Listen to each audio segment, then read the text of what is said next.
L'hôpital public en France a ceci d'extraordinaire. Qu'on soit riche et célèbre, c'est ça. Qu'on soit défavorisé et inconnu, on est soigné de la même Exactement.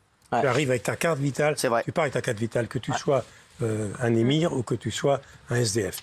Et ça, tous ceux qui m'ont soigné, je les ai observés de très près, c'était une aventure, un voyage assez extraordinaire, même si je pensais ne pas revenir de ce voyage. J'ai vu des gens magnifiques. J'ai vu des infirmières, des aides-soignantes de nuit qui ont des vies incroyables, mais juste Michel, qui ont du mal à gagner leur vie, qui habitent à 2h30 de Paris.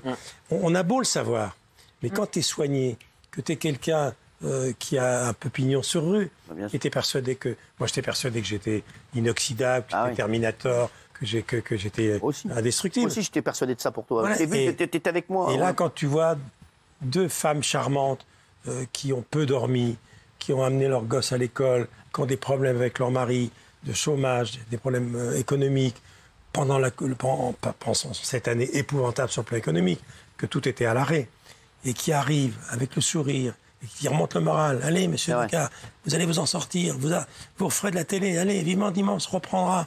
Et t'es rien.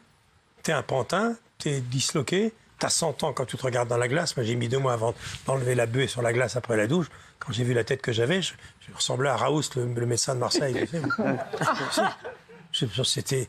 Et j'ai dit, mais c'est pas possible, jamais je vais refaire surface. J'avais plus de jambes, j'avais plus de muscles nulle part. Il y a un moment très fort dans le livre, c'est une conversation que tu as avec l'équipe médicale.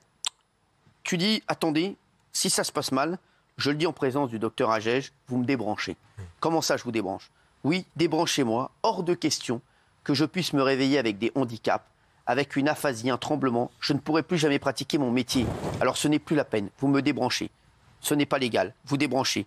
Plutôt mourir que me réveiller sans pouvoir exercer mon métier. Ça, c'est un passage très fort dans le livre. Oui, parce que tous ceux qui ont été opérés, qui me regardent, et je leur souhaite vraiment de garder le moral, car c'est là que ça se passe aussi, c'est le protocole.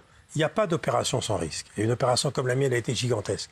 Il fallait qu'on me change une valve, qu'on fasse un triple pontage, qu'on me débouche la jambe, qu'on surveille 2 débuts d'AVC, et on m'avait dit, on ne saura. Si vous avez des séquelles, uniquement au réveil. On opère un cœur, pas le cerveau. Donc on le saura au réveil. Et donc le protocole, c'est ça. L'anesthésie vient vous voir et dit, voilà, si ça se passe mal, on prévient qui? Si ça veut dire quoi? Non mais, vous savez, nous allons prendre un gros risque avec cette opération. Il y avait 50-50. Donc, qui on prévient? Mais si vous prévenez ma femme d'abord, mais vous débranchez. Mais comment ça vous dit, vous débranchez? Je dis ça devant Albert Agege, qui est le patron du service de cardiologie de l'hôpital européen Georges Pompidou, qui assistait, lui, pour la première fois. En général, c'est un tête-à-tête entre l'anesthésiste et le malade. Personne n'assiste à ça. J'ai dit, vous me débranchez. Si vous me débranchez.